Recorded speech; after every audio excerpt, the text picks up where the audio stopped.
stressful thing, whether you're traveling solo or with a companion, or if you throw an infant and toddler into the mix, things can get a little crazy. So here are my tips as far as travel goes with a small one in tow, because I've done a fair amount of traveling, you know, before my son came along, but now that he's 8 months old, he's been on almost 40 flights.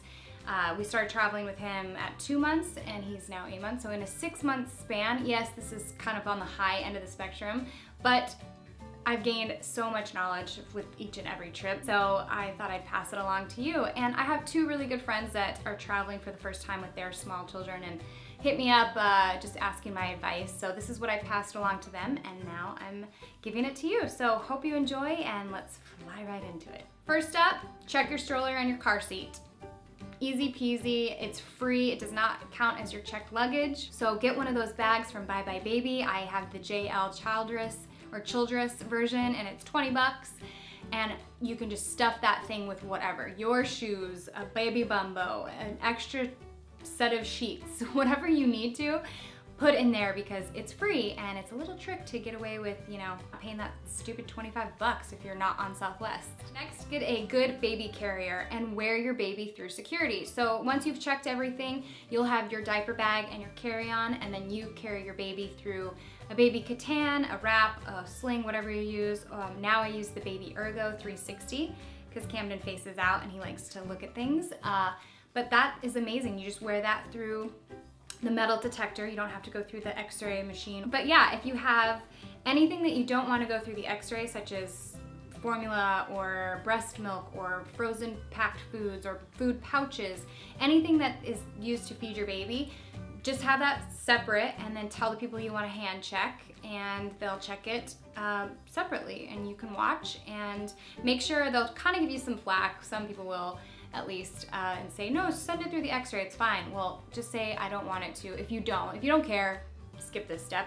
But if you do, then just have them carry it around. They'll test it and check your hands, make sure that you don't have a bomb strapped to you as well as your baby, and you're good to go. It takes less than 5 minutes usually. Just be the last to board a flight. With somebody, have them bring all your stuff on and get organized, and then that way it's just less time you having to sit there with your child and have them get aggravated over certain things. But if you're flying solo, and if you're on Southwest, I think they do a family boarding, which is awesome, because even if you're C boarding group, then you still get hopefully a window or an aisle seat if that's what you choose.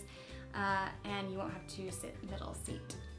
Change your baby's diaper before boarding. That way, you know, you can go longer, I guess, with them having a soiled diaper, because some planes don't have changing tables, and if you can avoid doing a diaper change on the toilet, I suggest you do so. Although, if you do have to do that, it's really not that bad. Flip the seat down, take a seat, face out, put your baby on your lap, and just do everything that way. It takes a little longer, you might have a squirmer, but it's definitely doable. I can attest to that. Feed your baby on the takeoff and on the landing.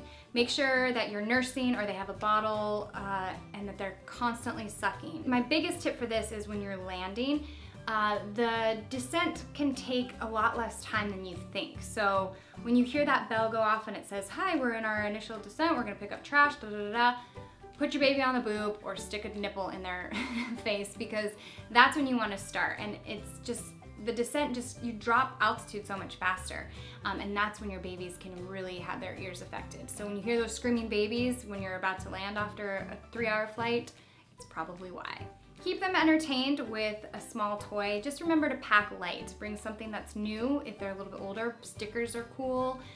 Camden now, we just play with the little drink cup that I get. Chug a glass of water, and he starts to play with that. Something that's lightweight, their favorite toy. I use the Lamaze. It's like a baby, it's like a butterfly or a, I don't know what the thing is, but I'll have it linked here. And it's awesome because I can clip it onto my baby carrier, and he can chew the heck out of it. And I also bring little light books. The indestructible books, oh God, are amazing. You can get them wet, they crinkle, they can chew on them, they don't tear, they're non-toxic. They're unbelievable, and they come in a really fun array. Just remember, when it comes to toys, just go minimal, especially if the baby's under 8 months old, because they don't really need much. Make sure you bring extra bottles and stuff on the plane because you may not be able to rinse those out. You don't want to use the water in the bathroom because that's chock full of chemicals, and you don't want your baby growing a third eye unless they're doing yoga on the airplane. And speaking of feeding, if you're formula feeding and your baby likes warm milk, and a lot of babies sleep better if they can have something warm in their tummies, don't be afraid to ask your flight attendants for a cup of, or to warm up the water that you give them. A lot of times they're very generous and they will help you out, and that could just benefit everybody. And documentation, call ahead of time and make sure that your baby is listed under your profile and that they are considered a lap child. If you're not purchasing their own seat, and try to bring, you know, an insurance card, or if they have a birth certificate, bring their copy of their birth certificate. And if you're flying internationally, yes, you do need a passport. If you want to see a video on my tips for a great passport picture for a child, let me know. My experience was quite humorous and ridiculous at the same time. So yeah, if you want to see that, just leave in the comments below. And also check with your airline because they may charge you 10% of the ticket price for that lap child. I think it's like some international tax fee. We were charged that going to Mexico and we had no idea. So just be prepared for that. So my last tip is just to take it easy, and I know if you're a type A personality, it's really hard to kind of go with the flow, but it's important to kind of have a calming energy about you because your baby does feed off of that, and you'll have a much better trip if you don't worry about the little things. It's travel. There's something gonna go wrong and you have to deal with it, you know, and I know it's stressful because there's another person that you're worried about.